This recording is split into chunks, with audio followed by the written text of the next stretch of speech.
안녕하세요. 6개월 전 한국을 떠나 일본으로 건너온 30대 여성입니다. 도망치듯 이곳으로 온 이유는 딱 하나였어요. 제가 파혼을 했기 때문이죠. 파혼이란 말을 이렇게 직접적으로 한 것은 그날 이후로 처음인데요. 사실 남자친구와 헤어진 이유가 서로를 원망하고 미워하기 때문은 아니랍니다.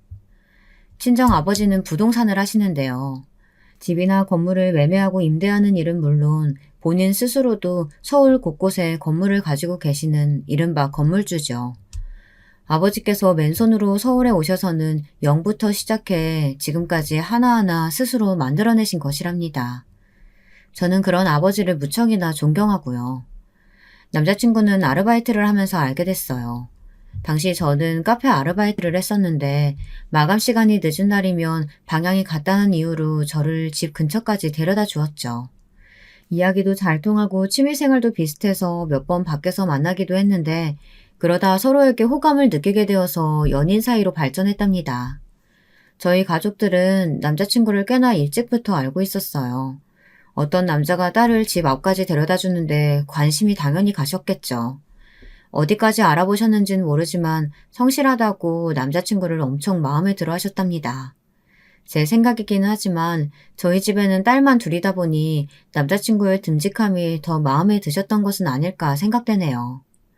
남자친구는 건축 디자인을 전공했었는데 꽤나 유명한 선생님 밑에서 일하게 되었답니다. 저 역시 대형 여행사에 취직을 하게 되었고요.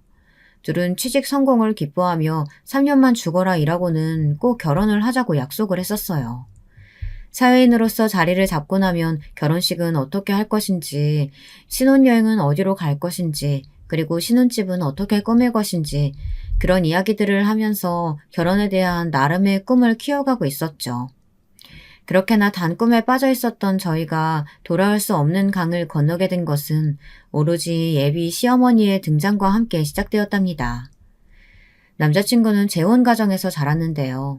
부모님이 이혼하시면서 아버지와 살았고 남자친구의 아버지께서는 몇 년 뒤 지금의 어머니를 만나 재혼을 하셨던 것이죠. 남자친구가 초등학교 들어갈 때의 일이라고 하는데 재혼 가정이라는 이야기를 듣지 않았더라면 전혀 모를 정도로 남자친구와 새어머니는 많이 닮으셨답니다. 게다가 둘이 얼마나 사이가 좋은지 질투가 날 지경이었어요. 하루는 남자친구와 영화를 보러 갔는데 제가 너무 보고 싶었던 영화를 이미 봤다고 하더라고요. 그것도 새어머니와 말이죠. 개봉한 지 얼마 되지도 않았던 영화인데 벌써 봤느냐고 했더니 그 영화의 남자 주인공을 새어머니께서 너무 좋아하셔서 개봉한 날 남동생과 함께 셋이서 봤다고 하더군요. 이뿐만이 아니었어요. 맛집이라고 소개받아서 가면 꼭 새어머니가 좋아하시는 음식이라고 하면서 싸가던가 남동생이 평소 먹고 싶다고 노래를 불렀다고 하면서 챙기는데 정말 우애가 좋구나 싶었답니다. 남자친구에게 워낙 많은 이야기를 들어서 그런진 몰라도 가족들을 소개받을 때 그렇게 떨리지는 않았어요. 다들 좋은 분들이라서 반갑게 맞이해 주시기도 했고 우리 둘이 알아서 결혼식을 준비하고 싶다는 말을 했을 때도 흔쾌히 찬성해 주셨답니다. 저희 집에서 남자친구를 열렬히 환영했다면 남자친구의 집에서는 저를 무척이나 마음에 들어 하셨죠. 제 이야기를 들은 친구들은 배가 아파서 죽겠다고 저더러 복이 왜 이렇게 많냐고 하며 더러 시샘어린 소리를 하기도 했답니다. 그만큼 저는 행복 가득한 순간들을 누리고 있었어요. 결혼 준비를 하다 보면 그렇게 많이 싸운다는데 저희는 그런 것도 없었어요. 결혼식 자체를 소박하게 하자고 결정해서 그런지 선택할 것들이 그렇게 많지 않더라고요. 거기다 취향이 비슷하니 부딪힐 일도 없었죠. 이렇게 순탄하게 흘러가게 되는 것인가 하는 와중에 대형 폭탄이 터지고 말았습니다. 그날은 정말이지 잊을 수가 없답니다. 여행사에서 근무하는 저는 여행 코디네이터로 단체 여행을 원하시는 고객님의 니즈에 맞게 일정을 구성하는 일을 하고 있었는데요. 갑자기 저에게 할 말이 있다고 하면서 찾아온 사람이 있다고 하더라고요. 아직 근무 시간이라 나가는 것이 눈치가 보였는데 팀장님께서 심각한 얼굴을 하시고는 얼른 가보라고 하셨죠. 저는 그 표정에 괜히 겁을 먹고는 손님이 계시다는 곳으로 갔어요.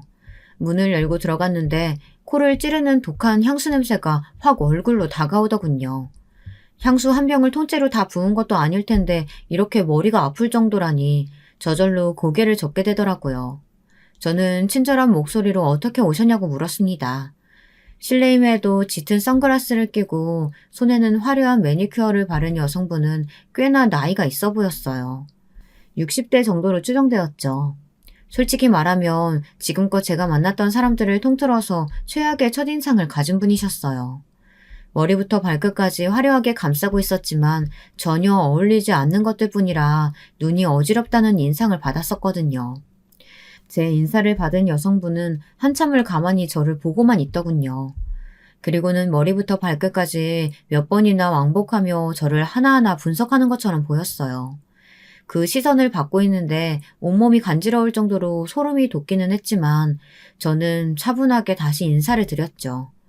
그렇게 한참을 서 있는데 갑자기 저더러 몇 시에 마치냐고 하더라고요. 저는 당황하며 6시 퇴근이라고 말씀드렸고 그럼 그 시간에 맞춰서 다시 오겠다고 하고는 그냥 나가버리셨어요.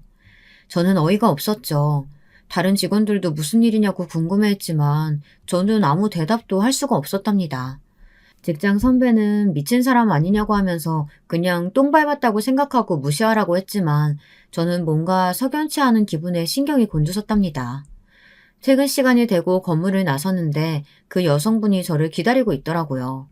역시나 마찬가지로 저를 위아래로 훑어보시더니 저더러 가까운 곳에 가서 이야기를 하자고 하더라고요. 고객님 죄송합니다. 업무 시간이 끝나서요. 내일 다시 와주시겠어요? 내가 일 때문에 여기까지 온 것으로 보여?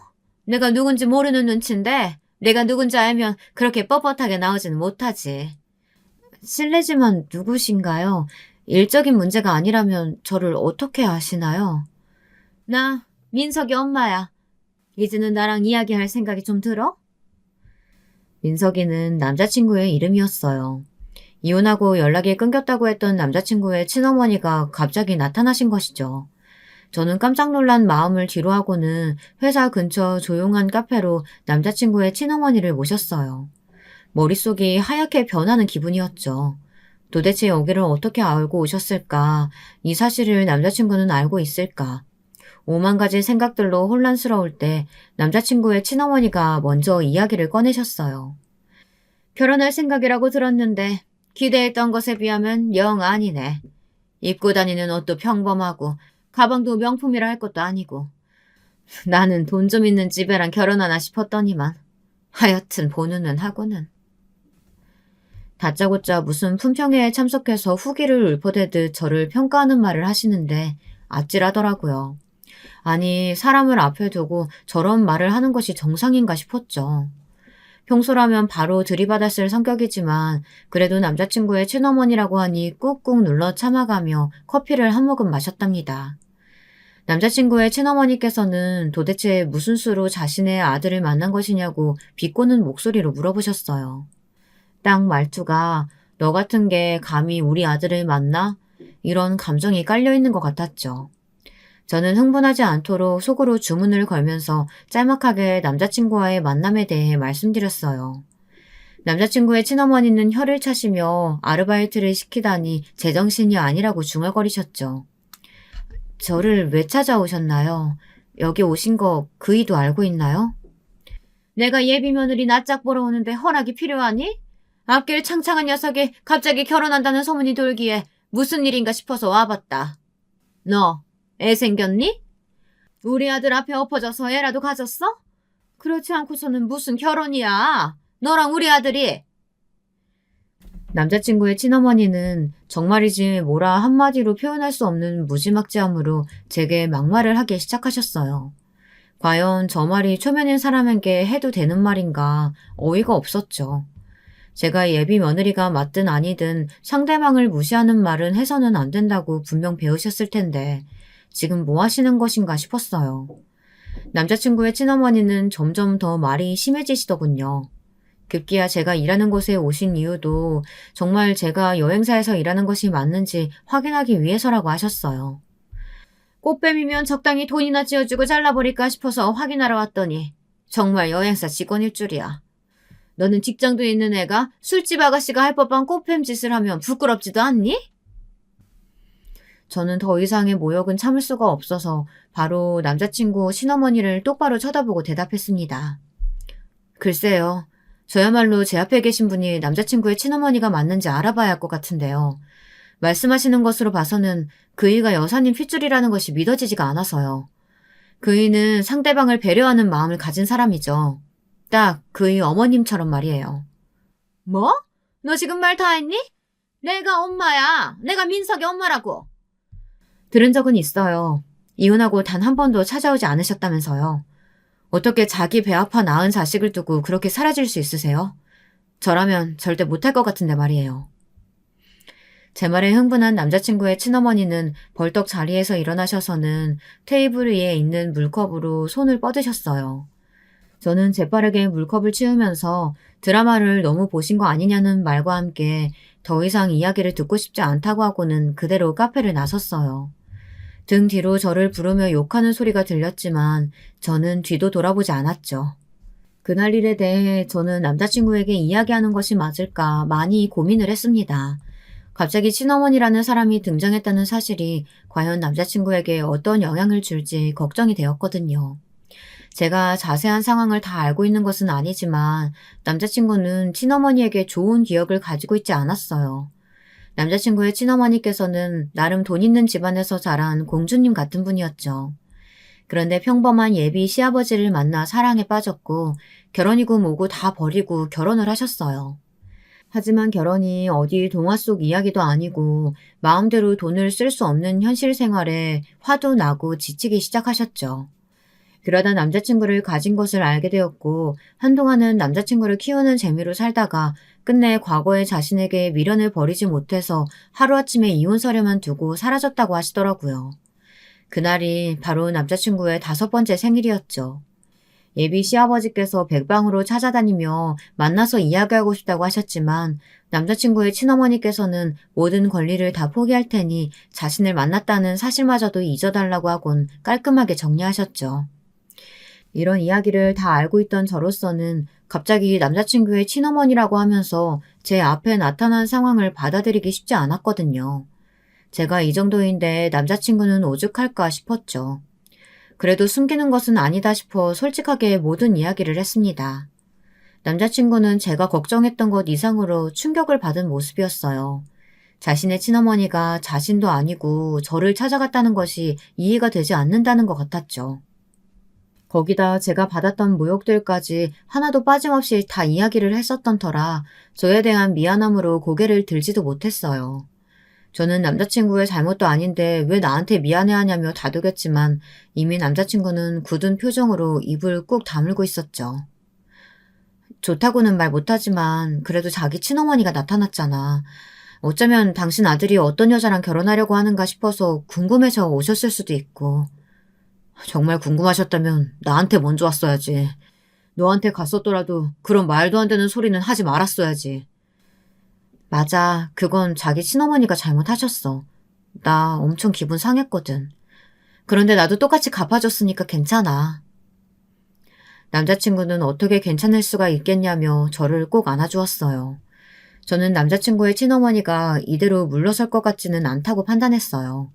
분명 제 앞에 나타난 것은 목적이 있었던 것이 분명했고 그 목적이 남자친구를 위한 것은 아닐 것이라고 확신이 들었죠. 그리고 그 확신은 정확하게 맞아떨어졌어요. 남자친구와 예물을 보러 가기로 한 날이었는데요. 갑자기 도면이 바뀌게 되었다면서 혼자서 먼저 보고 있으라고 연락을 받은 저는 여기저기 다니면서 남자친구와 제가 할 시계를 알아보고 있었어요. 반지와 시계를 예물로 하기로 했었거든요. 둘 다 시간이 소중한 사람이기 때문이기도 했지만 시계가 주는 의미가 좋아서 예물로 정했답니다. 한참을 집중해서 고르는데 갑자기 손이 쑥 나오더니 제가 보던 시계를 낚아채더라고요. 남자친구의 친어머니였죠. 물건 보는 눈은 어디 발바닥에 붙었어? 고작 이런 시계 가지고 뭘 하겠다고? 여기는 어떻게 알고 오셨어요? 그리고 무슨 상관이라고 참견이세요? 예물로 할 거면 적어도 돈 1,000만 원 되는 걸 해야지. 이런 싸구려를 예물이라고 한다는 게 말이 되니? 저는 남자친구 친어머니의 말을 무시하곤 깔끔해 보이는 것으로 미리 알아둔 사이즈를 말하며 주문을 부탁했어요. 남자친구 친어머니는 자기 말을 무시하는 것이냐며 짜증을 내셨지만 저는 투명인간 취급하며 그쪽으로는 고개도 돌리지 않았어요. 그때였어요. 보석상을 나서려는데 남자친구의 친어머니가 제 팔을 잡아당기더니 보석 반지 하나를 보여주시며 자기는 저걸로 하겠다고 하더라고요. 저는 어이가 없어서 본인이 하고 싶은 반지를 왜 저한테 말씀하시느냐고 물었어요. 너는 트렌드를 모르니? 요즘은 부모님한테 반지 하나씩은 선물한다는데.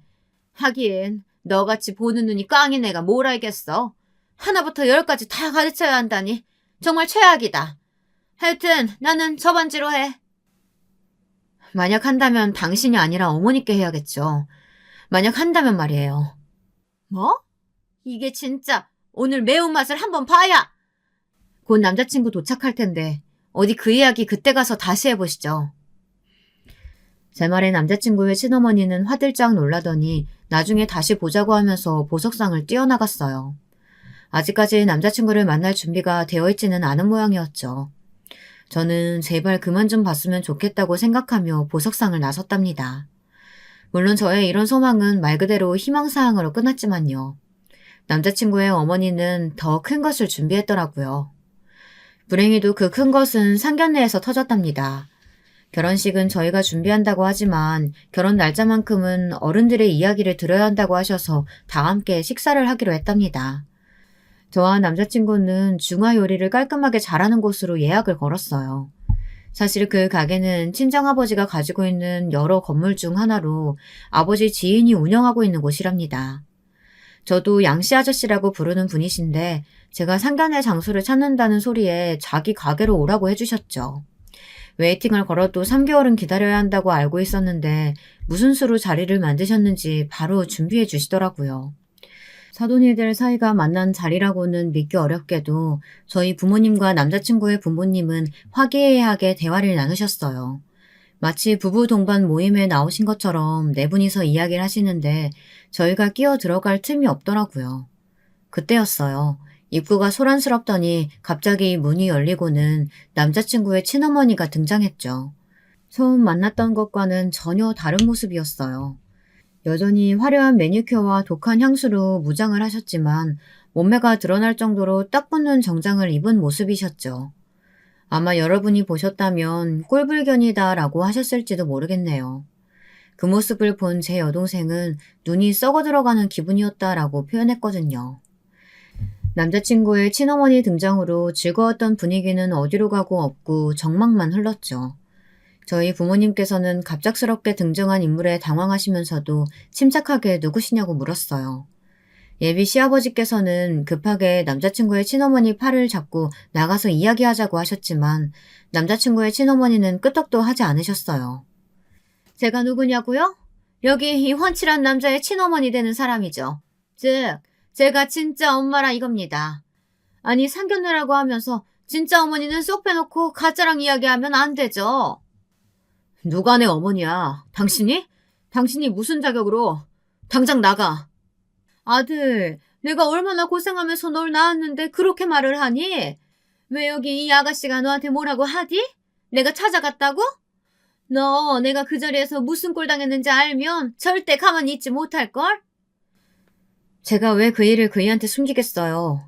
여사님께서 제게 하셨던 말도 제가 여사님께 드렸던 말도 토씨 하나 빼놓지 않고 다 이야기했는데 제 말에 남자친구의 친어머니께서는 적잖게 당황하신 얼굴로 저를 바라보셨죠. 제가 이야기를 할 것이라고는 전혀 생각하지 못했다는 표정이더군요. 예비 시아버지와 남자친구는 어떻게든 남자친구의 친어머니를 끌어내려고 하셨지만 상황은 점점 안 좋게 흘러갔어요. 룸 안이 소란스러워지자 양씨 아저씨도 무슨 일인가 싶어서 들어오셨고요. 정말이지 개판도 이런 개판이 없었답니다.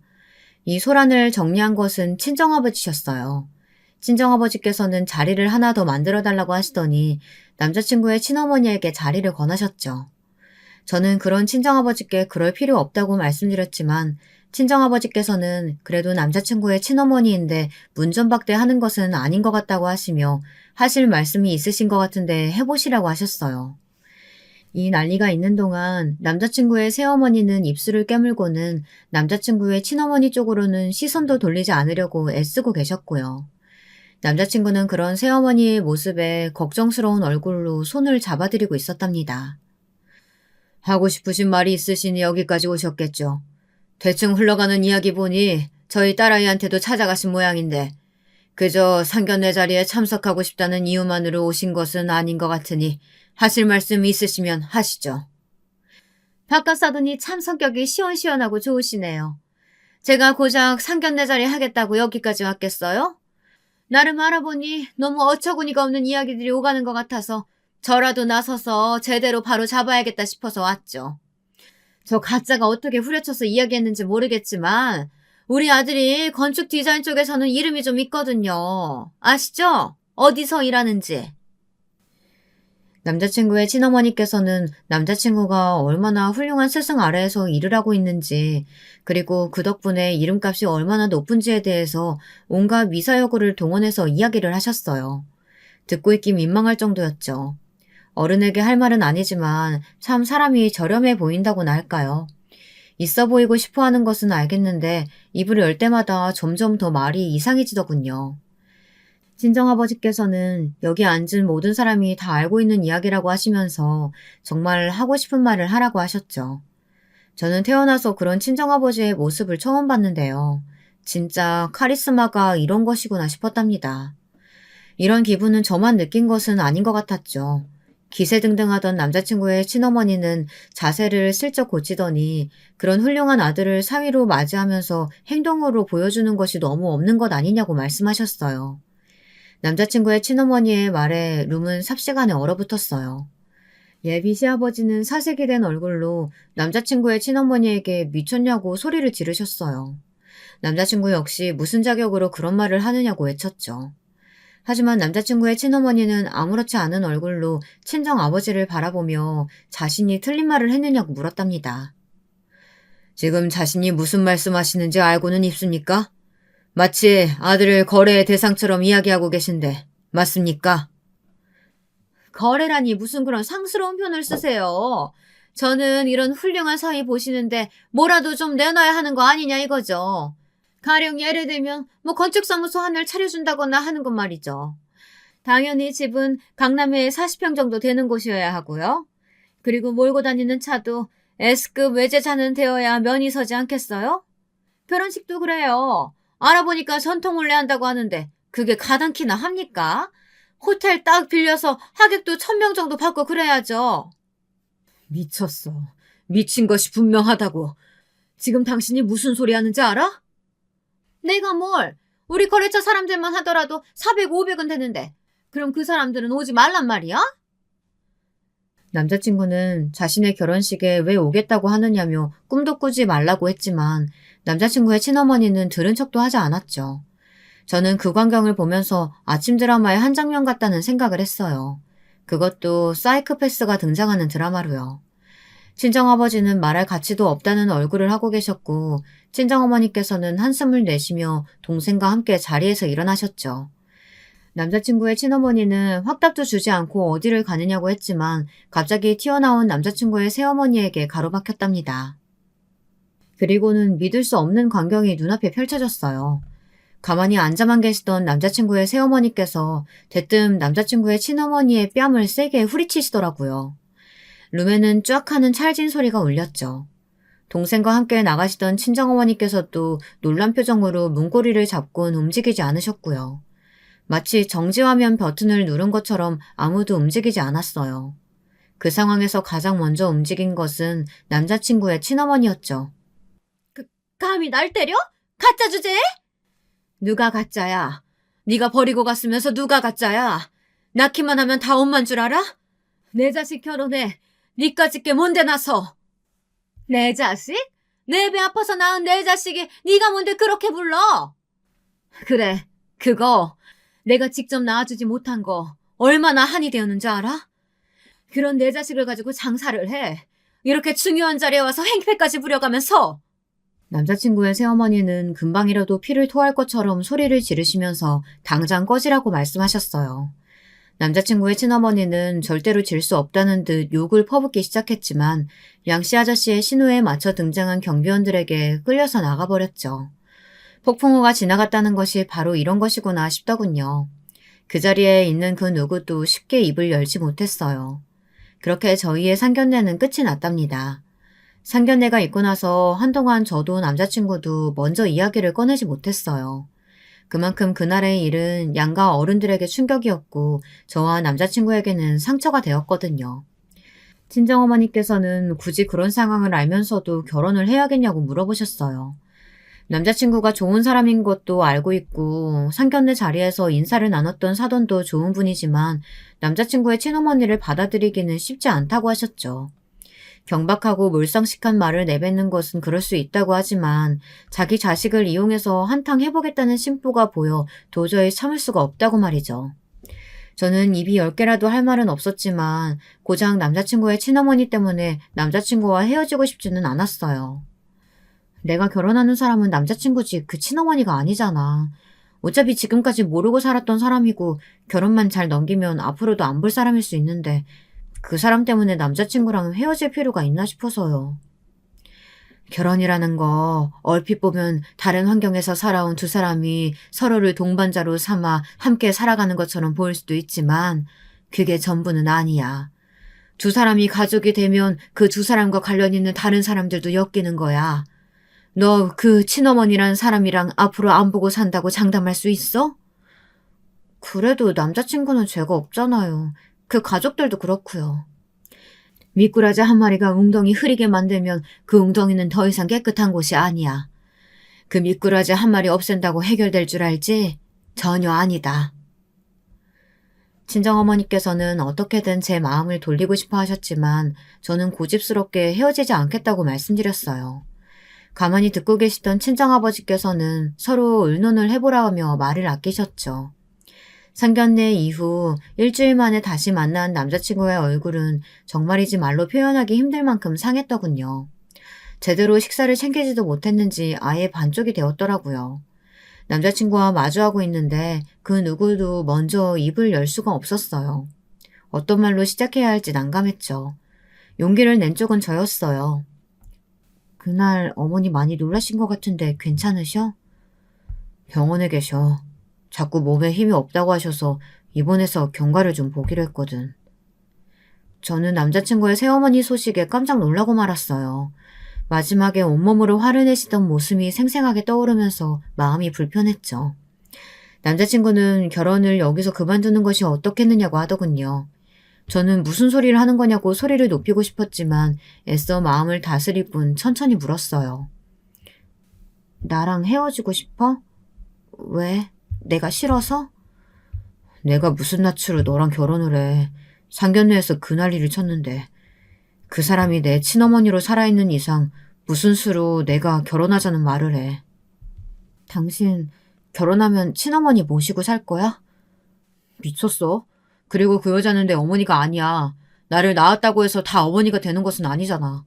할 수만 있다면 내 몸 안에 있는 그 여자 피 다 뽑아버리고 싶은 심정이야. 그럼 뭐가 문제야. 행패를 부린 것도 맞고 앞으로도 어떻게 나올지 상상조차 되지 않는 것도 맞지만 그렇다고 해서 우리가 그 사람 무서워서 헤어지는 건 아닌 것 같아. 남자친구는 전혀 예상하지 못했다는 얼굴로 정말 그렇게 생각하느냐고 몇 번이나 물었어요. 저는 확신에 찬 목소리로 그렇다고 말했죠. 남자친구는 친어머니와 만나서 이 문제를 해결해 보겠다고 했어요. 저는 괜한 스트레스 받지 말고 그냥 무시하자고 했지만 남자친구는 무슨 일이 있어도 이것은 자신이 나서야 해결되는 것이라고 말하며 자신을 믿고 기다려달라고 했죠. 그리고 어떤 일이 있었는진 모르겠지만 남자친구의 친어머니께서는 상견례의 무례를 용서해달라고 하며 먼저 사과를 했답니다. 저는 남자친구에게 어떻게 했느냐고 물었지만 남자친구는 웃기만 할 뿐 대답해주지 않았죠. 남자친구의 친어머니는 앞으로 저희 결혼에 그 어떤 첨언도 하지 않겠다고 약속하고는 처음 나타났을 때와 마찬가지로 소리 소문 없이 사라졌어요. 저희는 결혼 전에 크게 액땜을 했다고 생각하며 잊고 있었죠. 하지만 남자친구의 친어머니는 평범한 사람과는 많이 다른 것이 분명했어요. 너무나도 의외의 순간에 다시 돌아오셔서는 끔찍한 일을 저지르고 가셨죠. 저희는 전통 혼례를 준비하고 있었어요. 그날은 옷도 사전에 입어보고 전통 혼례를 치르는 과정을 미리 알아보기 위해 답사를 다녀왔습니다. 설레는 것도 잠시 생각보다 복잡한 의상과 과정에 저희는 오전 잠깐 움직였을 뿐인데 바로 지쳐버렸어요. 둘이서 점심을 어떻게 할까 이야기를 하다가 남자친구가 친정아버지의 부동산이 근처에 있으니 함께 점심을 먹을 것을 권하더라고요. 저야 거절할 이유가 없었으니 바로 친정아버지에게 전화를 넣었죠. 친정아버지께선 기분 좋은 목소리로 근처 부대찌개 집으로 오라고 하셨어요. 남자친구가 부대찌개를 무척이나 좋아하거든요. 저희는 점심 이후에 무얼 할지 이야기를 하며 약속 장소를 향했죠.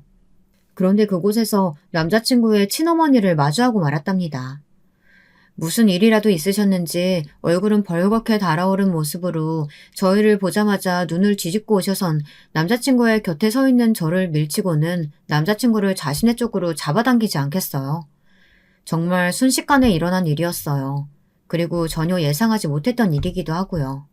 정신을 차린 남자친구는 자신의 팔을 붙들고 있는 친어머니의 손을 강하게 뿌리치며 이게 무슨 짓이냐고 외쳤어요.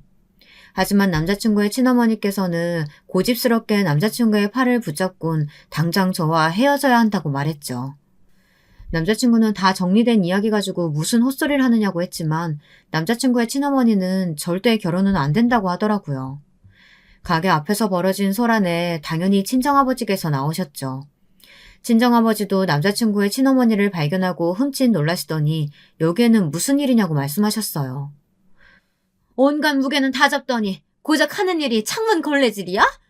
저 나이 먹도록 창문 닦기나 하는 집이랑 네가 뭐가 부족해서 결혼을 한다는 거야?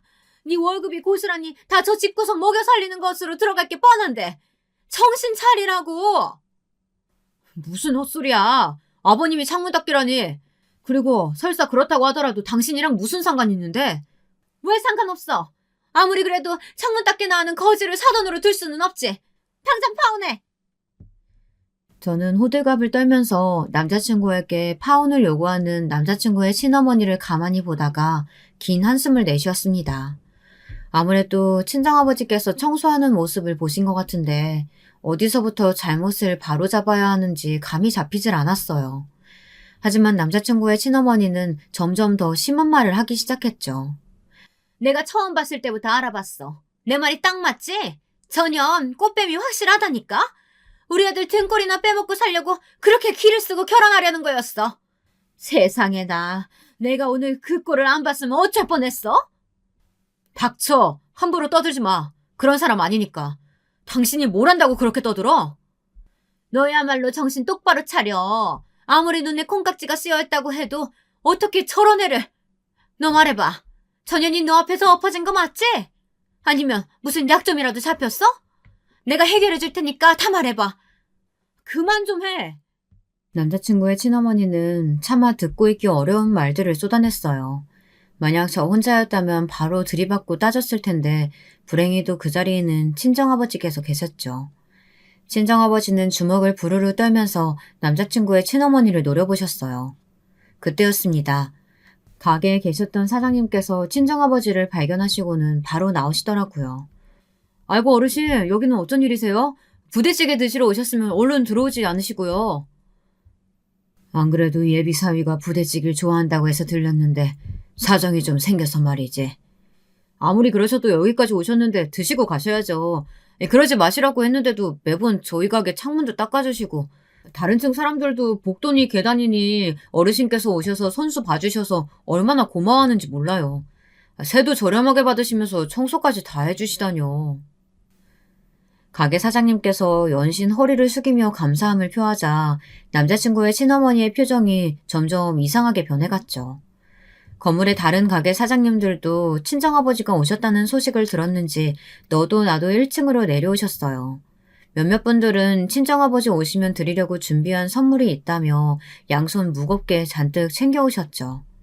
친정아버지께서는 뭐하러 이런 것들을 준비하느냐고 하셨지만 다들 부동산에 인사 갈 때마다 안 계셔서 자기들 건물에는 언제 오시나 하고 기다렸다고도 하셨답니다. 친정아버지께서는 그 많은 건물을 가지고 계시면서도 한 달에 월세를 근처에 70%만 받고 계셨어요. 코로나가 끝났다곤 하지만 여전히 힘든 곳이 많다고 하시며 월세를 올리지 않으시더라고요. 코로나로 다들 힘들었을 때는 2년 동안 월세를 30%만 받으실 정도였죠. 그 덕분에 친정아버지의 건물에는 공실이 없기로도 유명했답니다. 사람들이 너도 나도 나와서 친정아버지께 인사를 드리자 남자친구의 친어머니는 하얗게 질린 얼굴로 저와 친정아버지를 번갈아 바라보았죠. 남자친구 역시 친정아버지가 부동산을 한다고만 생각했지 건물을 가지고 계시는 것까지는 모르고 있었기 때문에 놀란 얼굴이었어요. 그러니까 사돈 어른이 창문 닦기가 아니고. 창문이요? 아, 그거요? 아, 우리 어르신이 한 달에 한 번씩 와서 어디 고장난 건 없나 불편한 건 없나 봐주시면서 꼭 유리창을 닦아주시거든요. 다른 층은 사람 시켜서 해주시는데 꼭 1층은 직접 해주시네요. 내 건물인데 그럼 내가 청소해야지 누굴 시켜? 그리고 이렇게 관절에 기름칠을 좀 해줘야 잘 움직이지. 가만히 있기만 하면 몸이 굳어서 안 돼. 남자친구의 친어머니는 갑작스럽게 전개된 일들에 적응이 되지 않는 얼굴이었어요.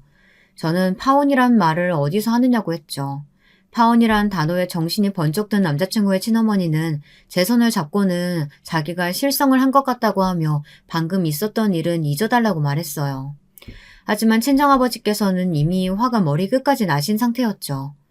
친정아버지께서는 가게 사장님들께 양해를 구하고는 제가 있는 쪽으로 오셔서 제 손을 잡고 있던 남자친구의 친어머니 손을 채내셨어요. 사돈, 제가 잠시 정신이 나갔었나 봐요. 제가 사람을 잘못 보고 해서는 안 될 말을 했네요.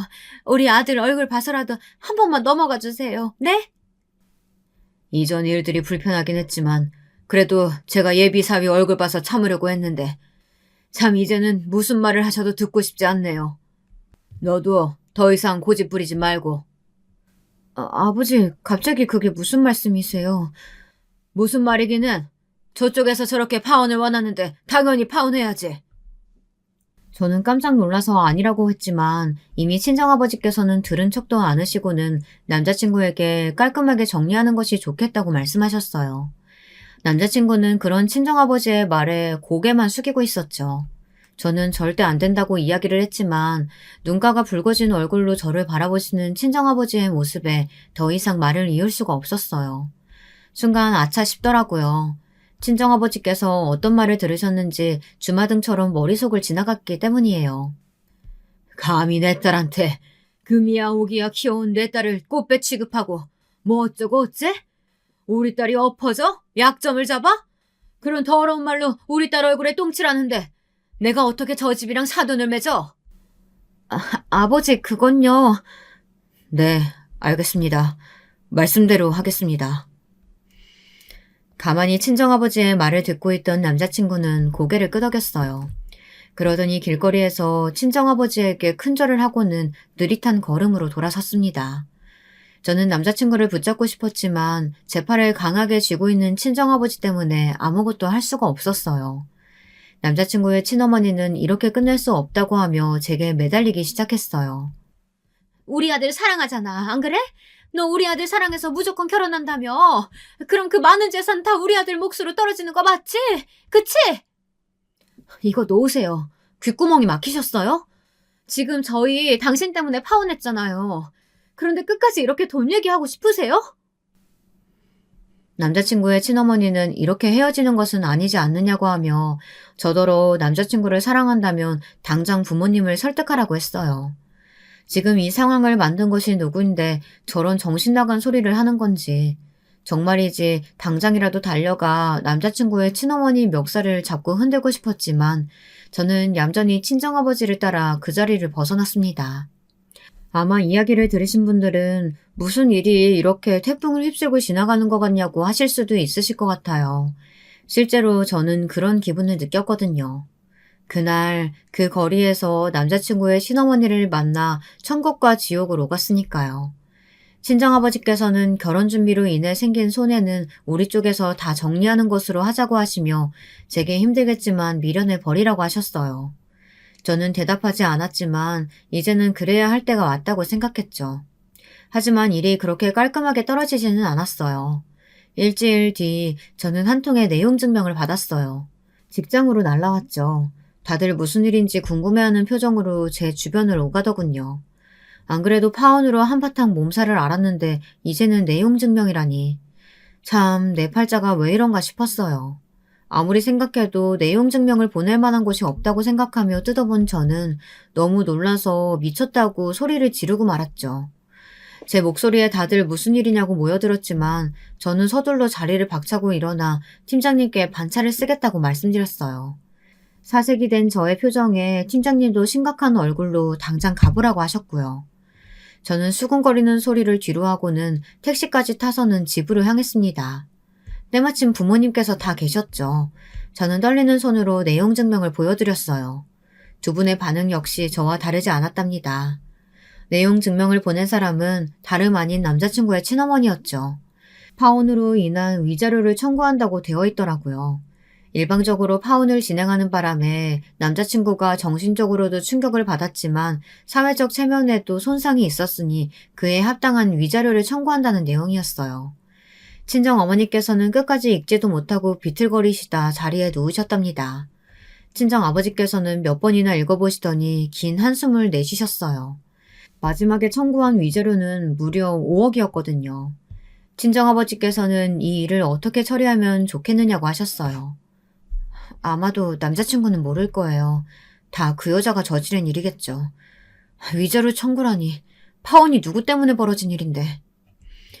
누가 했든 내용 증명이 날라왔으니 무슨 액션이라도 취해야 하지 않겠니? 돈을 주고 떨어지라고 하는 것이 가장 쉬운 방법이겠지만 그 어떤 눈먼 돈이라도 그 여자 주머니로 들어가는 꼴은 못 보겠고 그렇다고 소송을 하자니 자꾸 엮이는 것 같아서 기분이 좋지는 않구나. 친정아버지께서는 차분히 제가 선택할 수 있는 상황에 대해 말씀하시고는 어떤 방법이 가장 좋겠느냐고 하셨어요. 하지만 저는 그 방법으로도 내키지가 않았죠. 그래서 저는 친정아버지에게 남자친구의 친어머니가 이렇게까지 하는 것에는 이유가 있는 것 같다고 솔직하게 말씀드렸어요. 가만히 듣고 계시던 친정아버지께서는 어디론가 전화를 걸고는 나가서 만나보라고 하더군요. 도움이 될 것이라고 말이죠. 친정아버지의 소개로 알게 된 사람은 건물의 세입자 중 하나인 탐정사무소에서 일을 하는 사람이라고 했죠. 말은 탐정이라고 하지만 여기저기 부탁받은 일을 해주기도 하는데 제 이야기는 대충 들어서 알고 있다고 하더군요. 그리고 3일 안에 남자친구의 친어머니에 대해 알아봐주겠다고 하셨죠. 그로부터 3일 동안 저는 2차례의 내용 증명을 더 받아야만 했습니다. 제가 반응을 보이지 않자 초조해지신 건지 아니면 간이 커진 건지 위자료의 금액은 점점 더 커져서 마지막에 받은 내용 증명에는 무려 10억을 달라고 되어 있더라고요. 이건 뭐 너무 쉬운데요. 집 나갔다가 다시 돌아와서는 가업을 물려받기는 했는데 머리가 없으면 노력이라도 하던가. 이도저도 아니다 보니까 이제는 빚만 남아서 당장 해결해야 할 돈이 8억 정도 되더라고요. 지난 사람들 여러 등치고 다닌 모양인데 그리고 그쪽에서도 아들의 존재를 알았는지 지난주부터는 아들 회사로 찾아가선 돈을 달라고 했었나 보더라고요. 저는 충격적인 이야기에 입이 다물어지지 않았어요. 돈 문제가 있을 것이라고는 생각했지만 이 정도라고는 생각지도 못했거든요. 거기다 헤어지기는 했지만 남자친구가 피해를 보고 있다고 생각하니 마음 한쪽이 아프기도 했고요. 저는 그 사실을 가지고 친정아버지를 찾아갔어요. 그리고는 사기죄와 협박죄로 남자친구의 친어머니를 고소할 방법에 대해 알아보고 싶다고 말했죠. 친정아버지께서는 쉬운 일이 아니라고 하시면서 도와주겠다고 하셨고요. 저는 바로 행동으로 옮겼어요. 파혼까지 가게 된 상황에 대한 증거들과 증언들을 모아 보내면서 오히려 협박죄로 고소를 걸었죠. 그리고 남자친구의 친어머니에게 돈을 빌려준 사람들을 찾아가 법적인 도움을 줄 테니 남자친구의 친어머니를 사기죄로 고소해달라고 했고요. 솔직히 이렇게까지 할 생각은 아니었지만 저는 어떻게든 남자친구의 친어머니를 도려내어 2번 다시 남자친구 근처에도 그리고 제 주변에도 존재할 수 없도록 만들고 싶었답니다. 저의 이런 행동에 당황한 것은 남자친구의 친어머니였어요. 돈을 세게 부르면 어느 정도 협상의 여지가 생길 것이고 그 와중에 돈을 좀 챙겨서 도망갈 생각을 했던 모양이더라고요. 하지만 제가 역으로 고소를 하겠다고 나서자 발등에 불이 떨어진 것이나 다름없었죠. 이 다음에야 다들 예상하시는 대로 흘러갔습니다. 남자친구의 친어머니는 사기죄가 인정되어 교도소로 들어간다고 하네요. 그리고 저는 몰랐는데 친정아버지께서 역으로 정신적 피해보상금을 위자료로 청구해 결국은 남자친구의 친어머니가 운영하는 회사가 도산되었다고 하더라고요. 쌤통이죠. 파혼이라는 폭풍우가 지나가고 조금은 안정을 되찾은 제가 이렇게 이야기를 꺼내게 된 것은 사실 어제 남자친구의 소식을 들었기 때문입니다. 다니던 회사를 그만두고 산촌 벽지를 다니면서 형편이 어려운 사람들의 고장난 집을 수리해주고 있다고 하더라고요. 참 좋은 사람이었는데, 말 그대로 밝은 미래로 가득 찬 사람이었는데, 많이 아쉽고 안타깝네요. 제 이야기 들어주셔서 감사합니다. 여러분, 두 번째 사연 시작하기 전에 좋아요와 구독 꼭 눌러주실 거죠? 그럼 두 번째 사연 바로 시작합니다. 요즘 우울감이 너무 심해서 마음이 안 좋지만 그런 와중에 결정 하나는 그래도 잘한 것 같아서 그걸로 위안을 삼고 있어요. 다들 살다 보면 꼭 선택을 해야 될 때가 있고 그게 옳은지 아닌지 몰라서 불안하실 때가 있잖아요. 저에겐 그게 결혼이었답니다. 이 상황을 말하려면 1년 전 얘기를 해야 될 것 같은데 불과 저에게는 1년도 채 되지 않은 시간 동안 너무 많은 변화들이 앞구르기 하듯 일어났어요. 저도 혼란스럽고 제 주변도 다들 놀라있지만 모두 제 눈치를 보기 바쁜지라 딱히 말들은 안 하고 있어요. 일단 1년 전 저는 한 남자를 만나게 되었어요. 그리고 아주 뜨거운 연애를 하고 그 안에 별의별 우여곡절을 다 겪으면서 결혼을 결심하게 되었는데요. 당시 저와 남친은 31살, 35살의 남녀로서 연애를 이어가게 되었어요. 전 그전 연애에서 아주 아프게 되었던 경험이 있기 때문에 더더욱 조심스러웠는데 그런 부분을 남친은 해소시켜주고 싶어 했어요. 우리 지영이가 상처를 많이 받았구나. 그거 오빠가 다 해결해줄게. 오빠만 믿어. 나랑 연애하고 만나면 진짜 정말 행복해질 거야. 자신 있어, 오빠는. 어디를 봐도 너무 다정한 남친이라 흠잡을 것이 없었지만 모든 연애가 다 그렇듯이 좀 만나다 보니까 약간은 신경 쓰이는 부분들이 있더라고요. 바로 가끔씩 연락이 안 된다는 것이었어요. 다름 아닌 밤 시간에 말이에요. 처음에는 좋아하는 감정들이 너무 커서 그냥 잘 지냈었지만 시간이 지나면서 저도 약간은 물어보게 됐어요. 저 오빠 어젯밤에는 왜 그렇게 연락이 안 됐어? 나 근처 마트에 갔다가 오빠 뭐 사다 줄까 해서 밤 9시쯤 전화했었는데 계속 전화 안 받더라고. 일찍 잤던 거야? 그랬더니 남친은 그제서 생각이 났는지 꽤나 피곤한 목소리로 말을 하더군요. 아, 그때 지영이가 전화했던 거야? 나 요즘 일이 너무 바빠서 정말 정신없이 잠들어 있었어. 연락 못 받아서 미안해. 걱정했었겠다. 근데 또 이렇게 말을 들으니까 약간 머쓱한 게 초등학생 아들도 아니고 30대 중반을 넘은 남친이 연락 안 된다고 걱정하는 것도 좀 웃기잖아요. 굳이 신경 쓸 건 아닌데 중간중간 맥이 뚝뚝 끊기는 연락이 약간은 마음에 걸리더라고요. 그리고 이런 패턴은 갈수록 일정하게 이어져서 불만인 와중에 약간은 다투기도 했어요. 앞서 말했지만 저도 약간은 예민했던 것 같기도 하고요. 오빠, 왜 맨날 밤만 되면 연락이 안 돼? 얼마 전에 친구들 만나러 간다더니 그때도 내가 몇 번이나 전화 걸었는데 안 받더라? 내가 연락 안 되면 답답해하면서 왜 오빠는 그래? 사실 우리의 연애는 꽤 불타올랐고 매일 만나서 그런지 서로가 좀 편하게 느껴지기는 했는데요.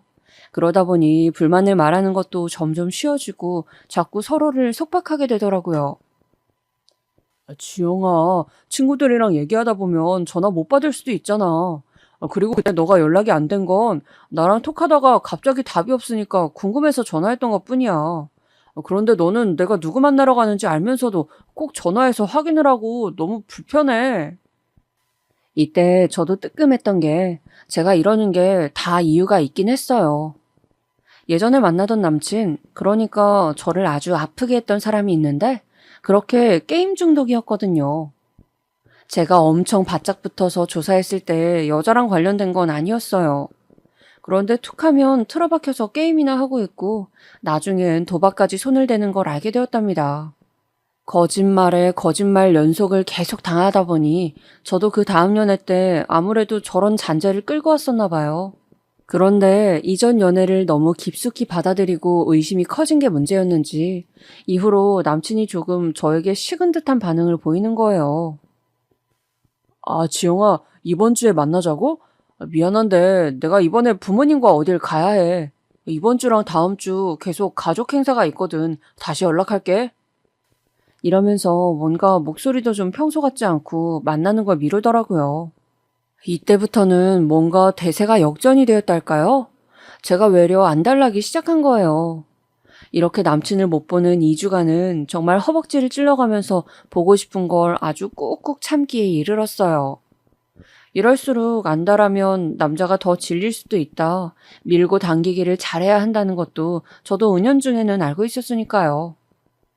그래서 먼저 연락 온 남친에게 뭔가 더 잘 보이고 싶어서 약간 설레발을 내밀게 되었답니다.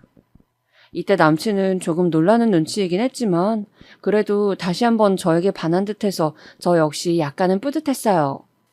오빠, 이번에 어머님 아버님도 한번 소개시켜주면 안 돼? 저번에 우암산 등산하시는 거 좋아하신다고 했었잖아.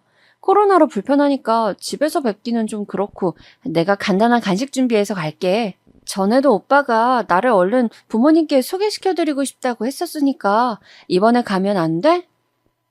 제가 먼저 부모님을 챙겨드리든 말을 했더니 남친 역시 너무 좋아하는 거예요.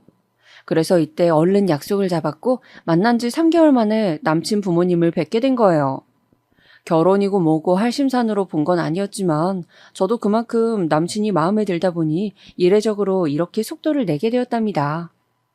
등산을 좋아하신다는 부모님 얘기를 듣고 간단하게 단 것으로 기분 전환하실 수 있도록 화과자랑 초콜릿, 그리고 보리차나 건강에 좋다는 것들을 모아서 간식으로 포장을 했어요. 이렇게 부담 없이 얼굴 마주하고 잠깐 인사를 드렸는데 생각보다 반응이 무척 좋으신 거예요. 아버님은 말수가 별로 없으셨지만 어머님이 엄청 저를 마음에 들어 하시고 좋아하셨어요. 아이고, 우리 민재 여친이구나. 내가 얘기 많이 들었어. 우리 본다고 여기까지 오고 말이야. 정식으로 집에 초대했으면 좋을 텐데 어쩌다가 여기까지 왔어? 이렇게 깜짝 파티를 해줄 줄 몰랐어. 세상에, 이게 다 뭐야? 나랑 민재 아빠랑 좋아하는 것들로만 갖고 왔네. 예쁘게 보자기에 싸서 가져간 간식 꾸러미들을 이렇게 좋아하시니 저도 어깨가 으쓱하고 이날 결국 얼떨결에 집까지 초대받아서 간단히 차를 마시고 돌아왔어요. 헤어지고 나니 이날 남친으로부터 아주 격렬한 칭찬 전화를 받게 되었고 여러모로 성공한 느낌이었답니다. 급기야는 글쎄 이날 한 번의 만남을 갖고 참 성급하게도 이런 얘기까지 나왔지 뭐예요. 지영아, 우리 아버지랑 어머니가 널 아주 마음에 들어 하셔. 젊은 아가씨가 아주 센스가 넘친다나? 나나 내 동생이나 둘 다 남자들이다 보니 늘 시커멓고 애교도 없고 그렇게 잘 지내지도 않거든. 그런데 지영이가 제대로 딸 노릇을 해주었다면서 너무 센스 있다고 좋아하시더라. 얼른 며느리 맡고 싶다고 하시는 거 있지? 이렇게 남친 입에서 먼저 결혼 뉘앙스를 뜻하는 말이 나오다뇨. 계속해서 아주 달콤하고 저를 설레게 하는 꿈 같은 말이 흘러나왔지 뭡니까? 사실 나는 지영이를 처음 봤을 때 결혼을 염두에 두고 있었거든. 요즘 안 그래도 너무 바빴는데 다들 직장에서 글쎄 장가 안 가냐고들 얘기를 하는 거야. 입사 동기들도 작년에 우르르 갔고 나도 결혼 생각이 있긴 했었어. 대충 만나고 말 거면 그때 그렇게 말 걸지도 않았을 거야. 혹시 지영이는 결혼 생각 해본 적 있어? 본인이 먼저 알아서 물어봐 주니 당연 저는 고맙고 설렐 수밖에요. 주변을 봐도 결혼해 줄 거는 확실히 남자한테 있더라고요. 남자들이 결혼을 밀고 나가지 않으면 여자가 아무리 5년, 10년 결혼 얘기를 해봤자 현실로 이어지지는 않은 것 같아요. 심지어 이런 얘기까지 듣게 되니 저도 머릿속에서 확확 진도를 나가게 되더군요. 부모님은 나보고 30대 중반을 넘기지 말라고 그보다 더 늦게 갈 생각이면 독립하라는 말까지 하셨었거든. 우리 집 근처에 집도 작게 얻어두고 부모님이 세를 주신 상태야. 내가 장남인데 여지껏 결혼 생각도 안 하고 여자도 안 만나고 있으니 너무 답답하셨나 봐. 자꾸 그런 식이면 저 집을 내 동생 먼저 준다는 둥 아주 협박을 엄청나게 하셨다니까. 얘기를 들어보니 남친은 이미 집이며 다 준비가 되어 있고 그냥 얼른 대상자만 만날 생각을 하고 있었더군요. 이후 조금은 생각해보겠다고 튕기기는 했지만 우리 집에 알리니 다들 놀라시는 분위기였답니다. 특히 엄마가 엄청 놀랐어요. 제가 연애하는지도 모르고 계셨거든요. 어머어머, 얘 좀 봐. 만나는 남자애가 있었어? 그런데 냅다 결혼까지 하자고? 뭘 얼마나 만났는데 벌써 결혼이야? 엄마 말도 맞기는 하지만 뭐 오래 만났다고 다들 결혼하는 것도 아니고 이 정도 서로 감정을 주고받았으면 괜찮지 않나 싶었어요. 아빠도 어느 정도는 동의하시는 분위기였고요. 우리 집에서는 제가 막내다 보니 부모님은 좀 더 오래 데리고 싶으셨지만 막상 시집갈 분위기가 되니 반대는 안 하시더군요. 그러다 보니 어느새 이야기가 속전속결로 이어지게 된 거예요. 만난 지 1년도 안 되었는데 결혼하는 흐름으로 가게 되었답니다. 바로 그 다음 달에 양가 상견례까지 어색한 분위기에서 마치게 되었고 그래도 각각 다들 인상은 좋다는 식으로 훈훈하게 마무리가 되었어요. 이후로는 식장을 잡고 혼수 가전 준비며 이것저것 관련된 모든 것들을 따지다 보니 진짜 바빠지더군요. 신경 쓸 게 너무 많은데 시간은 없고 저나 남친이나 둘 다 직장에 매여 있다 보니 어째 맨날 연락은 비슷한 주제로만 하게 되었어요. 저기 오빠, 아직 코로나로 해외 신혼여행은 무리겠지? 우리 그럼 제주도나 가야 할까 봐. 요즘은 제주도도 비싸더라. 이건 오빠가 좀 알아봐줘. 그리고 나는 가전으로 식기세척기랑 냉장고랑 로봇 청소기랑 하여간에 할 게 너무 많아. 이것도 고르는데 시간이 엄청 걸려. 이것도 내가 보내줄 테니까 오빠가 한번 같이 봐봐. 계속 이렇게 결혼을 위한 어떤 시스템 안에 들어가는 내용들만 건조하게 주고받게 되더군요. 그런데 더 최악의 상황이 있었으니 우리의 식장 투어에 어머니가 대뜸 끼셨다는 거예요. 나도 좀 가서 같이 보자. 이런 건 어른들 눈썰미도 중요한 거야. 사실 결혼식은 니들 손님 아니고 부모님들 손님이잖아. 사돈도 내가 대신 봐드리면 좋아하실 거다. 안 그러니 지영아? 이러면서 갑자기 아무런 연락도 없이 남친 차에 같이 타고 오신 거예요. 남친은 저한테 이런 말을 일체 하지도 않았거든요. 웨딩 플래너님도 우리 시어머니가 따라다니는 것을 약간은 별스럽게 여기시긴 하더군요. 어머, 이런 케이스가 있기는 한데 아까 보니 시모님 취향이 꽤 까다로우신 것 같던데요. 신부님 조금 고생하시겠어요. 제가 아무한테나 이런 말 하진 않아요. 이런 말을 들으니까 또 괜히 싱숭생숭한 거예요. 왜 어머니는 그렇게 덜컥 따라오신 건지, 또 왜 남친은 그런 얘기도 안 하고 어떤 중심도 안 잡아주는지 말이에요. 그러던 중 한창 시간을 쪼개어 식장을 알아보다 결정을 했고 웨딩 촬영일도 잡았는데요. 이때 저는 어머니에게 아주 기가 막힌 전화를 받게 되었어요. 저기 지영아, 우리 가족 사진 거기서 같이 찍으면 안 될까? 네가 좀 그 담당자한테 물어봐봐. 어? 네? 가족 사진이요? 저기 양가 가족 사진을 같이 찍자는 말씀이세요? 제 딴에는 당연히 가족 사진이라는 의미를 본인네만 지칭하신 건 아닐 테고 상견례도 했으니 새삼 양가 같이 찍자고 하시는 줄 알았어요. 우리 둘 촬영만 해도 신경 쓸 게 많은데 너무 머리 아픈 거예요. 그래서 난감해하는데 어머니의 답은 너무나도 의외였고 저를 약간은 짜증나게 하더군요. 아니, 무슨 말이야? 뭐하러 양가 가족 사진을 찍어, 어색하게. 당연히 우리 가족 사진이지. 니네 아버님이랑 나랑 민재랑 정재랑 이렇게 넷이서 턱시도 입고 같이 사진 찍을 일이 없어. 사실 저번에도 찍으려다가 아이고 내 정신이야. 여기서 어머니는 뭘 실수하신 양 갑자기 말을 막 돌리시더라고요. 아무튼 그건 그렇고 무슨 예비 시댁 식구들이 거기 한켠에서 넷이 나란히 사진을 찍겠다는 건가요?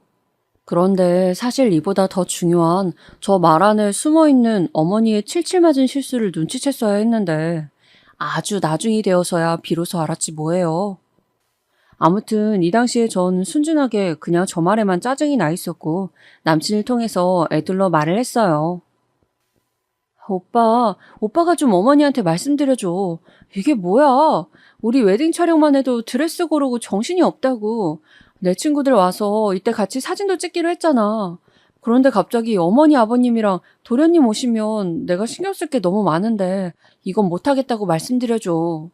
이때 남친은 좀 당황스러운 표정을 짓더니 아무래도 제가 너무 곤란해 보였는지 알겠다고 하더군요. 그래, 너가 많이 불편한가 보다. 어머니께는 내가 말씀드릴게. 걱정 안 해도 돼. 또 사람 기분이 왜 그런진 몰라도 이렇게 바로 받아들여서 수긍해주는 모습을 보니까 마음이 약해지는 거예요.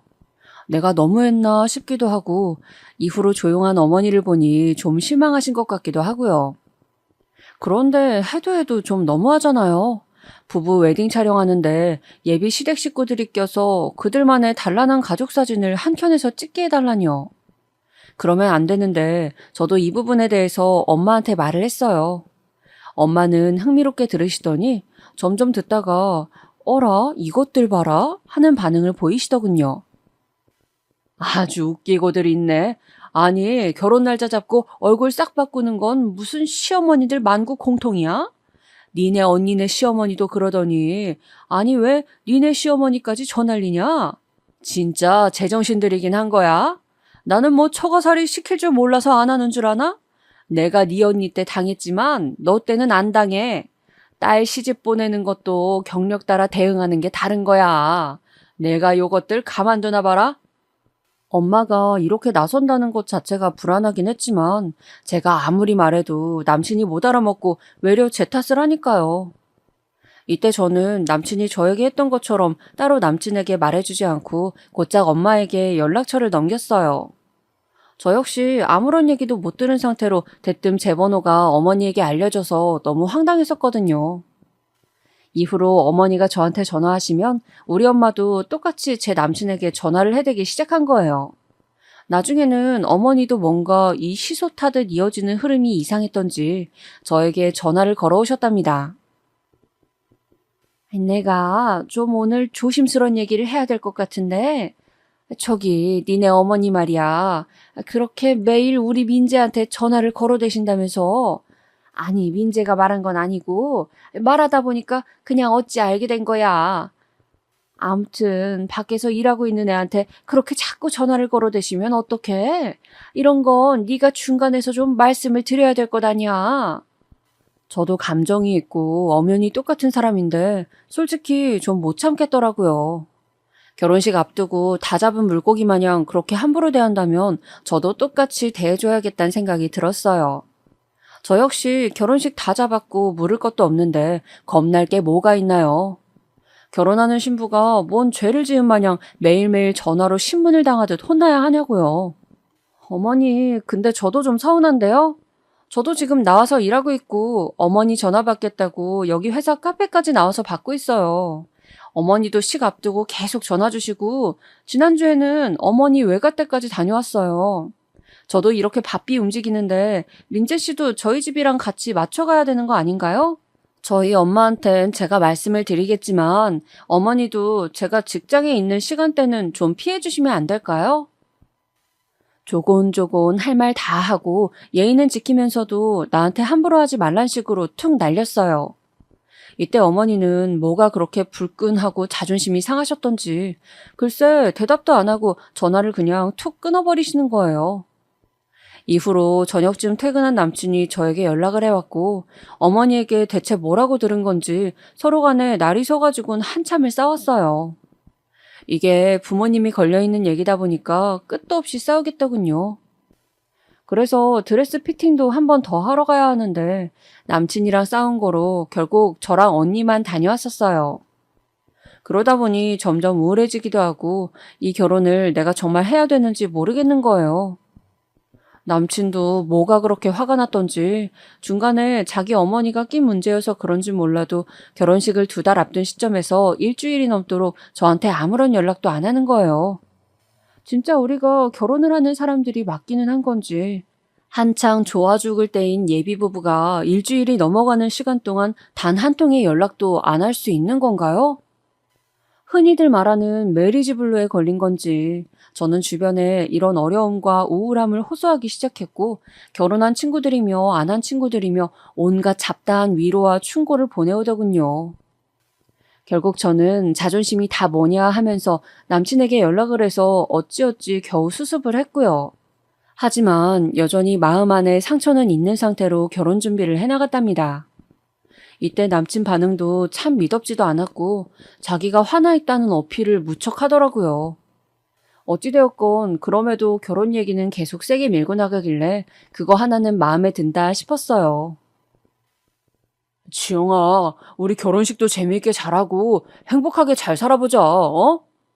그나마 이런 부분에서 안심을 하게 해주니 저도 너무 많이 바라진 말자고 생각했어요. 그리고 전 더 복잡한 문제로 싸우긴 싫어서 여전히 고쳐지지 않는 남친의 버릇도 그냥 눈 감기로 했답니다. 밤만 되면 9시쯤만 되면 연락 안 되고 끊어져 버리는 거 말이에요. 뭐 자기 입으로는 일찍 자버린다고 하는데 그것도 잘 모르겠더라고요. 나중에 가서는 이 당시에 이걸 제대로 확인할 걸 그랬나 싶기도 해요. 이때만 해도 저는 그것 하나만 빼면 다 순조롭게 가고 있다고 생각했는데 이게 제일 큰 걸림돌일지 누가 알았겠나요? 아무튼 결혼식을 앞두고 3주 전쯤엔 저는 지독한 다이어트를 통해 8kg을 감량한 상태였고 웨딩 촬영 때보다 훨씬 살이 더 빠져 있었어요.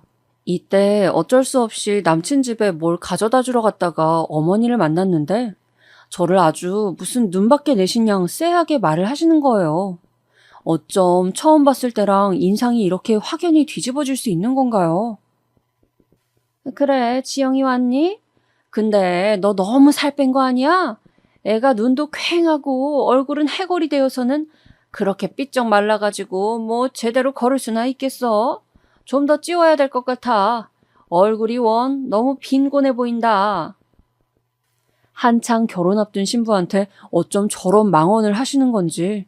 하여간 어머니는 마주쳤다 하면 시한폭탄처럼 제 화를 돋구시더군요. 근데 저도 저인 게 진짜 한마디도 안 지고 똑같이 말을 했어요. 그래도 살쪄서 드레스 못 입는 것보단 나을 것 같아서요. 지금 민재 오빠는 살 너무 많이 쪄서 턱시도도 안 맞고 웨딩 플래너님도 저보고 신랑 너무 쪘다고 걱정하시더라고요. 10kg이나 더 늘었다고 하는데 좀 관리해야 될 것 같아요. 오빠 호리호리하게 마른 거 보고 좋아했는데 지금은 너무 투실해졌더라고요. 밥 조금만 주셔도 될 것 같아요, 어머니. 어머니는 제가 이렇게 받아치기만 했다 하면 인상을 쓰시고 옆에 남친이 있건 말건 저한테 호되게 쏘아붙이시더군요. 얘는 어른 앞에서 못하는 말이 없어. 내 아들이야. 네가 뭔데 우리 아들을 갖고 어쩌네 하고 있어. 우리 아들만한 인물이 어디 있다고. 네가 100번 낳아봐라. 저런 아들을 어디서 만드나. 아쉽고 고가우면 데려가지 마라 너. 진짜 농담 아니고 장난치듯 말한 게 아니라 이렇게 진심으로 저한테 따진 것이라는 게 가장 놀랍지 않으신가요? 남친도 중간에서 이러지들 말라며 자리를 정리해주긴 했지만 어머니의 저런 모습을 계속 볼 생각을 하니 좀 아득한 거예요. 집에 와서 엄마한테 얘기를 해봤자 식 앞두고 더 싸움만 날 테고 진짜 머릿속이 복잡하더라고요. 그 누구에게도 티내지 못할 하물며 내 평생 반려자인 남친에게도 도무지 이런 우유부단한 마음을 풀지 못한 채 저는 결혼식을 맞이하게 되었어요. 그나마 전날 아주 꽁냥꽁냥하게 남친과 통화했고 우리 오래오래 행복하자는 간지러운 말을 하면서 전화를 끊긴 했지만요. 그 당시만 해도 저의 이런 우울한 감정이란 그냥 결혼 전 우울증이라는 메리지 블루에다가 예비 시어머니의 갑질이 조금 섞여 힘든 것이라고 생각했어요. 그런데 늘 웬만한 판단은 틀리던 제 인생에서 이런 감정들이 저에게 뭔가 신호라도 주려고 했었나 봐요. 지금 와서 돌아보니 이때 이 결혼식 당일날 찝찝한 기분이 괜한 게 아니었더군요. 식 당일이 되어 남친은 새벽부터 저를 데리러 왔고 저희는 오전 예식이니 이렇게 메이크업을 하러 식장으로 이동했답니다. 스드메 다 한 곳에서 해결한 것이고 웨딩 플래너님도 아주 마음에 들고 이런 건 참 무난하게 진행되었어요. 드레스 피팅까지 다 하고 전날 굶고 자서 한결 더 홀쭉해진 얼굴에 이제 메이크업이며 헤어까지 다 하려고 대기하고 있었어요. 플래너님이 소개해주신 여기 팀장님이 곧 오셨고 이분과 저는 단둘이 어색하긴 했지만 조금씩 변해가는 제 얼굴을 보며 약간은 설레기도 하더군요. 남친은 남친대로 담당해주는 분이 건너편 룸에 있었고 저는 저대로 여기 팀장님께 받게 되었는데 시시콜콜한 얘기를 하던 중 뭔가 좀 이상하다는 느낌을 받게 되었어요. 일생일대에 단 한 번인 결혼식을 이렇게 그르치게 될 줄은 그동안 보통 영화나 어디 드라마에서 보고 혀를 쯧쯧하지 자기 일이라고 생각 안 하잖아요. 하여간 너무 얼얼한 상황에 놓이게 되었답니다. 일단 이건 그 팀장님이 한 말이에요. 신부님이 쌍꺼풀 없이 눈이 큰 편이네요. 속눈썹 붙이면 자연스레 생기면서 더 커질 것 같아요. 웨딩 촬영 때는 메이크업 어떻게 하셨어요? 이때 저는 정말 별 생각 없이 핸드폰을 꺼내어서 제 웨딩 촬영 때 사진을 찾아냈고 이러이러하게 했다고 보여드렸을 뿐이에요. 그런데 팀장님이 얼핏 보고 다시 작업을 하시려던 차에 잠깐 제 얼굴을 다시 보더니 핸드폰을 달라는 거예요. 왜 그러세요? 아니, 저기요. 잠깐만요. 어머, 웬일이야. 신랑이에요? 옆에 있는 사람이 신랑? 예비 신랑이에요? 오늘 결혼하시는 분이라고요? 네, 그런데 왜 그러시는 건지. 메이크업 담당 팀장님 반응이 너무 이상한 거예요. 왜 남의 신랑 갖고 이래저래 뭐라고 하는 건지. 그렇게 관심 가질 일도 아닌데 말이에요. 근데 이분은 들고 있던 메이크업 도구를 내려놓고 잠깐 허리를 짚더니 머리를 몇 번 쓸어 넘기면서 한숨을 쉬는 거예요. 마치 아주 기분 나쁘게 누가 보면 무슨 제 남친과 개인적으로 뭐 알기라도 한 것 마냥 아는 체 하듯 말이에요. 저기 왜 그러시는 거예요? 여기서부턴 저도 약간 기분이 나빠서 좀 쏘아붙이듯 말을 했어요. 이거 나중에 플래너님한테 항의라도 해야 하는 게 아닌가 싶었거든요. 대응이 뭔가 불편하게 느껴졌으니까요. 그런데 이윽고 다음에 들려온 말을 들은 뒤 항의를 해야 할 건 이 팀장님이나 웨딩업체가 아니라는 것을 알게 되었어요. 어떻게 이런 찝찝하고 불쾌한 얘기를, 아니 보통 난리도 아닌 이야기를 듣게 되었을까요? 처음 들었을 때는 저는 이 분노를 어디에 풀어야 할지 도통 그 주체를 찾을 수가 없었어요. 울컥하는 마음에 여기 팀장님한테 화를 냈다가 뒤이어 들어온 우리 친정 식구들을 보고 막 혼란스러웠다가 건너편에서 있는 남자친구한테도 풀 수가 없어 미치겠더라고요. 이 팀장님은 계속 본인도 말을 제대로 못 고르고 허둥지둥 대고 있었어요. 정말 너무 조심스러운 얘기인데, 저기 신부님, 제 얘기 잠깐만 들어보실래요?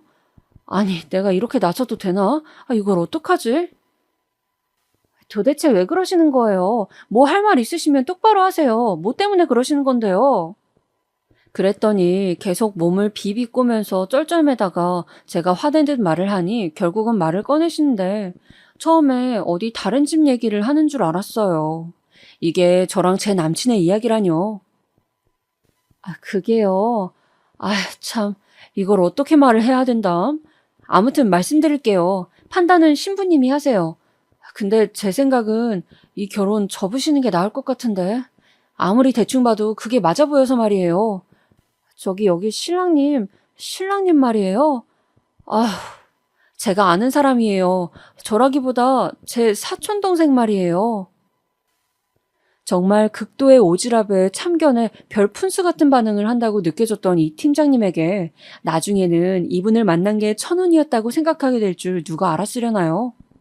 이분 입에서 나오는 말은 계속 충격의 연속, 반전의 반전, 정말 토할 것 같은 내용들 뿐이었고 급기야 저는 제대로 서 있을 수 없게 되었어요. 아휴, 하필 어쩌다가 돌고 돌아 여기로 온 건지 참 사람 일 알 수가 없어요. 아무튼 다 떠나서 이 사람 제 사촌 여동생 제부였어요. 그러니까 결혼했었던 사람이라고요. 작년에 이혼하고 아주 스토커처럼 제 사촌 여동생한테 들러붙던 좀 무서운 인간이에요. 참 내가 미쳤지. 이런 얘기까진 안 해도 됐는데 어떻게 수습을 한담? 이렇게 말하는 와중에도 본인도 너무 혼란스러워하고 괜히 말했나 어쩌나 하면서 화장실 급한 사람처럼 옴짝달싹을 못하는 거예요. 이런 화제로 흘러가고 있으니 저도 멈출 수가 없어 닥달을 했고 제 남친에 대한 이야기를 더 당겨서 듣게 되었어요. 그게 뭐 이혼한 지 얼마 안 되기도 했고 둘 사이에 애도 없긴 한데 아무튼 시어머니가 장난이 아니었어요. 아니, 신부님도 알지 않아요? 여기 시어머니 보통 아닐 텐데. 우리 여동생한테도 애기 못 갖는다고 얼마나 막말을 했는지 몰라요. 암튼 시어머니 등살에 못 이겨서 이혼한 건데 또 아들은 마음이 그렇지가 않은 거야. 이혼해놓고서도 내내 계속 연락해대고 집에 찾아오고 난리였어요. 근데 지금 이렇게 결혼을 한다고요? 신부님은 얼마나 만난 건데요? 와, 듣고 있으니까 진짜 미치고 환장을 하겠더라고요. 초반 몇 분간은 너무 바보 같은 얘기라서 그냥 남 얘기인 양 듣고 있었는데 인적사항을 말하는 거나 우리 시어머니 얘기나 이분이 제 남친의 전부인이라고 하는 그 말도 안 되는 갑작스런 등장인물 사진을 보여주는 것 하며 그냥 다 꿈을 꾸는 것 같았어요. 그 좋은 날 아침에 이쪽으로 모든 일의 방향이 움직일 거라고 생각도 못했던 저는 그냥 뒤통수에 물을 뒤집어 쓴 듯 바보처럼 그분의 설명을 듣고 있었답니다. 너무 불쾌하고 찝찝하고 불안해 죽을 것 같으면서도 그분이 묻는 대로 답하다 보니 너무 어이가 없고 역겨운 퍼즐이 맞춰지는 거예요. 뭐 대체 언제 갔었는진 모르겠지만 남친은 늘 저에게 일이 바쁘다고 하고 못 만난다고 하고 특히 결혼을 앞두고 2, 3개월간은 더 그랬었어요. 어머니와 저와의 관계도 그냥 그럭저럭 넘기고 싶어 하고 제 딴은 고부 갈등이 피곤해서 그런가 보다 했던 거예요. 그런데 여기 팀장님 말로는 솔직히 듣기로 실감도 안 나고 어색한 그 전부인 제 남친이 유부남이었었다는 가정하에 그 전부인 말이에요. 그렇게 그 사람한테 찾아가서 다시 합치자는 둥 너 없인 안 된다는 둥 그런 말을 했다는 거예요. 이후로 온통 정신없는 이야기들만 쭉쭉 듣게 되었어요. 우리 유선이, 그러니까 전부인 말이에요. 아무튼 유선이가 얼마나 스트레스를 받았는지 몰라요.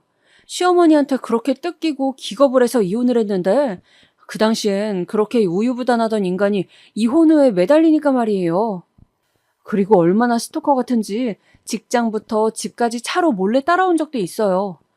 이거 뭐 접근 금지를 시켜야 하는 건지 사설 경호원이라도 붙여야 하는 건지 싶었다니까요.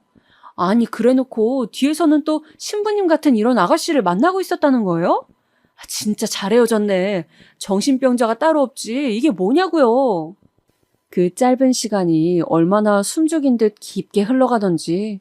안 그래도 신부 측 준비 시간이 좀 길긴 하지만 그 시간 동안 저는 넋놓고 이분의 설명을 계속해서 듣고 있었어요. 본인도 괜히 초친 것 같아서 미안해했다가 하지만 이분 표현에 의하면 보통 악질이 아닌 전남편이라고 말하고 있으니 그런 사람이 오늘 내가 결혼할 예비 신랑이라니 다른 분들 같으면 한 번에 정리가 되시겠나요? 참 바보 같은 얘기긴 하지만 너무 어이없게도 저는 정말 이 사람이 맞냐며 사진도 보여줬고 그분도 주섬주섬 자기 사촌 여동생이 결혼할 때 사진을 SNS로 찾아내어 보여주더군요. 둘의 결혼 생활은 2, 3년 정도였다고 하고 희한하게도 그 기간 동안 아이는 없었다고 합니다. 게다가 그 전부인이란 여자분은 저랑 나이도 동갑이라나요? 이게 다른 상황이라면 받아들일 시간도 있었을 테고 뭔가 좀 여유가 있었겠지만 저는 결혼식 당일날이라는 아주 특수한 상태에 있었어요. 살면서 그다지 나쁜 짓을 한 것도 없는데 왜 하필 일생일 때 중요한 결혼식 날 이런 일을 마주치게 된 걸까요? 그나마 위안인지 동정인지 모를 듯한 소리를 그 팀장님이 해주시더군요. 참 기구하게도 저는 그 말에 소망을 걸어야 하는 제 입장이 너무 우스워서 어이가 없었어요. 그래도 혼인신고는 안 한 거죠? 그런 거 하기 전에라도 알아서 어디에요. 이상한 인연이면 끊고 언제든 당장이라도 지금이라도 멀리 도망쳐야 되는 거 아닐까요? 제 사촌 여동생은 신부님이랑 똑같은 나이인데 이혼녀 딱지로 많이 힘들어해요. 그런데다가 시원하게 뚝딱 인연이 끊어졌으면 또 몰라? 우리 이모 말로는 얼마 전까지만 해도 이전 사위가 집 앞에 찾아와서 그렇게 빌었다는 거예요. 다시 같이 살게 해달라고 그것도 징글징글해 죽겠는데 결혼 준비를 하고 있었다고요? 이건 나도 어이가 없어서 우리 이모랑 여동생한테 말해줘야겠어요. 저는 여기까지 얘기가 끝난 이후 너무 머리가 아파서 드레스 피팅한 채로 어정쩡하게 앉아 있었어요. 봐주시는 이모님이 왔다 갔다 하시면서 의아해하는 사이 제 마음은 계속 그간의 남친의 반응들, 늘 뜨뜨미지근하고 날 진짜 좋아하긴 하는지 가끔 헷갈렸던 모습들, 이런 여러 가지가 스쳐가더군요. 그러면서도 결혼만은 그렇게 외치길래 바보같이 저는 남친이 절 좋아하긴 하지만 표현을 잘 못하는 줄 알았어요. 저 팀장님 핸드폰 속 그 사촌 여동생분 결혼식 사진을 보니 조금 지금보다 약간 앳되긴 해도 누가 봐도 제 남친이 남편 자리에 있더군요. 사진이 그거 한 장이랑 뭐 패백대 가족들이 찍어준 사진이 있다고 해서 봤는데 그것도 영락없이 남친 맞았어요. 저는 그 이상 무슨 말을 하고 어떻게 행동하면 좋았던 것일까요? 아무튼 이대로 그냥 무시하고 진행을 하고 나중에 물어본다던가 이런 쪽으론 도저히 마음이 움직이질 않았어요. 얼마나 소름이 돋고 기가 막히던지. 드레스만 일단 입어본 제 허여멀거한 팔뚝에서는 진짜 소름이 오소소 돋아나 있더라고요. 엄마랑 언니는 밖에 돌아다니고 있다가 들어왔는데 제가 도통 안정을 못 찾자 의아해했어요. 저는 구역질을 하듯 겨우 말을 뱉어 그들에게 내막을 말했고 엄마와 언니는 무슨 멍청한 장난을 치는 거냐며 처음엔 뭐라고 했어요. 엄마, 언니, 내가 사진까지 다 봤는데 맞는 것 같아. 재혼인가 봐. 나는 그런 것도 몰랐는데 어떻게 나? 제 말에 엄마랑 언니는 좀 평소와 뭔가 다름을 느끼긴 했고 여차저차 결국 그 팀장님을 붙잡고 마구 물어댔어요. 이분도 일이 점점 커지니 약간 겁먹은 것 같기도 했지만 잘못한 일은 아니라고 여겼던지 우리 엄마와 언니에게도 똑같이 사진을 보여주더군요. 저와 엄마, 언니는 셋이서 나란히 그러고 서서 이러지도 저러지도 못하고 있었어요. 아직 결혼식장까지 움직이지도 못했고 여기는 그냥 메이크업 하러 온 곳일 뿐인데 전 얼른 준비를 끝마치고 식장으로 이동해야 하는데 말이에요. 엄마와 언니는 전날 밥도 잘 못 먹고 어지러워했던 제가 걱정이 되어서 굳이 오지랖 떨며 극성맞게 여기까지 따라온 건데 셋 다 완전 머릿속이 정지되어서는 어쩌지를 못하고 있었던 거예요. 일단 저는 평상복으로 갈아입고 그대로 나갔고 남친은 세팅을 다 끝낸 뒤라 새삼스러운 얼굴로 절 쳐다보는데 그게 얼마나 역겹고 혐오스럽게 느껴졌는지 몰라요. 저도 뭔 생각으로 뭔 기대를 갖고 물었었는지 모르겠지만 일단은 대기실에서 대뜸 물었어요. 딱 떨어지는 제 한마디의 질문에 남친은 아무 생각 없이 고개를 돌리다가 눈이 멈추더군요. 오빠, 차유선이라는 분 알아? 뭐? 저는 멍청하게 서서 줄줄 구구단을 외우듯 들은 얘기를 쭉 읊어버렸어요. 나이는 나랑 동갑, 성동구 살고 이혼한 지 1년쯤 됐나? 오빠 얼마 전까지도 그 집에 왔다 갔다 하며 오빠 집보다 더 자주 드나든다며.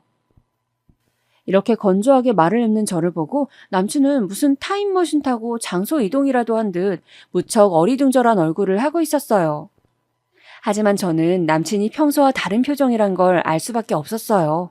되게 긴장하고 겁에 질린 얼굴을 하고 그냥 똑같은 말만 되묻는 거예요. 그게 무슨 말이야? 그게 누군데? 어쭈, 심지어 누구냐고 모른 척을 하는 거예요. 하긴 그러니까 저한테 그동안 이런 방구도 없었고 어느 시간만 되면 툭 하고 연락이 끊기고 말짱하게 결혼 얘기를 하면서도 그 집을 드나들었던 것 같아요. 그보다 지영아, 왜 이러고 있어? 준비 아직 안 했어? 이렇게 답하는 남친에게 저도 모르게 순간 이성을 잃었나 봐요. 솔직히 이런 상황에 이성을 잃어도 좀 봐줘야 하는 거 아닐까요? 글쎄, 벌레 한 마리 잡아본 적 없는 제가 그대로 손이 나가지 뭐예요. 정말 순식간에 남친의 얼굴을 스쳐 지나가는 제 손을 보며 저 역시 놀랄 정도였어요. 와, 오빠 제정신이냐? 내가 우스워? 오빠 네 눈엔 내가 그렇게 바보 천치 같고 호구 같아? 내가 모르길 바랬어? 평생 모르고 살 줄 알았어? 세상에, 하다못해 파혼도 아니고 이혼이잖아. 어떻게 이혼했던 걸 말을 안 해? 오빠 네가 인간이야? 남친은 얼굴은 잔뜩 화난 표정을 지으면서도 막상 대꾸는 또 못하는 거예요. 이 상황에 저는 우리 엄마와 언니가 예식장으로 가고 있다는 것을 알지 못한 채 전 저대로 남자친구에게 마구 쏟아붓고 있었어요. 누구 인생 말아먹으려고 작정했어? 네가 뭔데 나를 이렇게 속여가지고 그냥 결혼을 하려 들어. 나중에 혼인신고할 때나 말하려고 했어? 진짜 미친 거 아니야?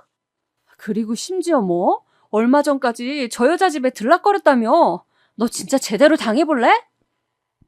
와락 소리를 지르며 발을 쿵쿵 굴러대는 저 때문에 대기실은 시끄러워지고 플래너님은 뛰어와서 저를 말렸지만 모든 상황은 더 악화될 뿐이었어요.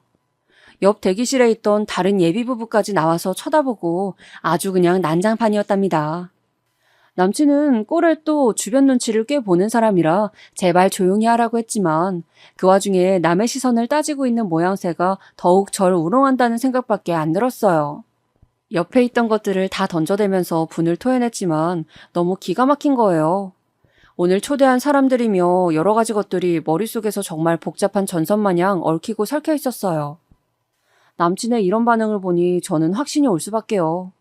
결혼식을 앞둔 신부가 신랑으로부터 사랑의 확신을 받아도 부족한 이런 날에 저는 이 인간이 다른 사람의 신랑이었으며 지금도 그 자리를 아쉬워한다는 확신을 가져야 한다니요. 심지어 이 인간 하는 말이 아주 웃기지도 않아요. 이런 심성과 본세를 갖고 있으니 끝까지 모르는 척 이혼남인 것도 숨기고 전 부인한테 질척거리고 있던 것도 숨기고 있었던 걸까요? 지영아, 일단 내가 설명을 할게. 너한테 얘기를 하려고 했어. 내가 왜 이걸 말을 안 하려고 했겠어. 당연히 해야지. 해야 하는데 어차피 혼인신고 나중에 할 때 알게 될 텐데 굳이 숨길 이유가 없잖아. 일단은 나는 우리 둘 사이에 더 집중하고 싶었어. 혹시 너가 상처받으면 안 되니까 내 개인적인 사정은 중요하지 않다고 생각해서 말을 안 했던 거야. 이게 말인지 방구인지 둘 중 뭐라고 보이시나요? 본인의 개인적인 사정이라뇨. 무슨 취업하는 자리도 아니고 동업하는 관계도 아니고 혼인을 결정하는 사람들끼리 혼인 여부를 말을 안 해주면 어떡해요? 진짜 기절할 노릇이었는데 이 와중에 엄마한테 전화가 걸려온 거예요. 받을 기력도 없어 죽겠는데 하도 길게 걸려오길래 받았고 엄마는 확인을 해야겠다며 씩씩대시더군요. 지영이 너 말 똑바로 해봐. 진짜 맞아? 이혼한 거 맞대? 확실해? 확실하냐고. 저도 지금 개인 대 개인으로 전쟁을 감행하느라 정신이 없어 죽겠는데 엄마가 재차 묻는 말에 그냥 맞다고만 대답을 했고 그러고 전화를 끊어버렸어요. 계속 말 같지도 않은 말로 저를 더욱 골리기만 할 뿐인 남친을 보며 저는 손에 있던 것들을 다 던져가며 입 다물라고 악을 바락바락 썼어요. 안 그래도 몸매 관리한답시고 빼짝 말라서 손도 떨리는데 진짜 뒤로 넘어가겠더라고요.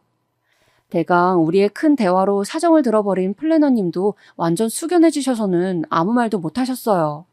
그 길로 저는 택시를 잡아 타고 집으로 가려다가 엄마랑 언니는 예식장에 가 있고 친척들도 얼마 안 있으면 몰려오니 그쪽도 들리긴 해야겠는 거예요. 진짜 착잡한 마음으로 그 자리에 도착을 했는데 4층 홀로 올라가는 순간 입구에서부터 익숙한 목소리들끼리 시끄럽게 엉켜있더군요. 설마 했던 우리 엄마와 어머님의 목소리가 맞았어요. 아이고 이거 안 놔? 놓으라고! 웃기지 마 이 여편네야. 오늘 진짜 너 죽고 나 죽는 거야. 내가 그동안 참고 있었는데 너 아주 오늘 날 잘 만났어. 개망신 제대로 당해봐. 제 눈앞에서 펼쳐진 광경은 엄마와 어머니가 목소리만큼이나 어지럽게 얽히고 설켜있는 모양새였어요. 저에게 대략적인 정황을 확인한 엄마는 너무나 천연덕스럽고 아무렇지 않게 예식장으로 걸어 들어온 어머니를 보자마자 그대로 낚아채서는 온몸의 분노를 다 쏟아내고 있었던 거예요. 언니도 말리고 늦게 도착한 아빠도 말리고 보통 소란이 아니었지만 좀처럼 진압될 기미가 보이지 않았어요. 일단 저부터도 말리고 싶은 생각이 전혀 들지 않더군요. 남친에 대한 생각은 당연하거니와 그 언저리쯤 머물고 있던 어머니의 행동들이 눈에 들어오는 거예요. 아니, 본인 아들이 전부인 꽁무니 쫓아다니는 거 몰랐다고 치자고요. 그런데 적어도 본인 아들이 이혼남인 것에 대해 저에게 입도 뻥끗하지 않았어요. 간간히 뭔가 실수하는 듯한 어투를 쓰긴 했지만 때마다 그걸 얼버무렸던 걸 보면 지도 숨길 작정이었다는 거 아니에요. 이날 어머니는 우리 엄마 손에 아주 신명나게 응징을 당했고 예식장 직원들이 뜯어말리고 겨우 떨쳐내고 나서야 조금 불길이 가라앉았어요. 그나마 다행인 건 손님들이 들이닥치기 전에 일이 터진 거라 우리 엄마가 어머니에게 분풀이하는 모습을 보이진 않았다는 거죠.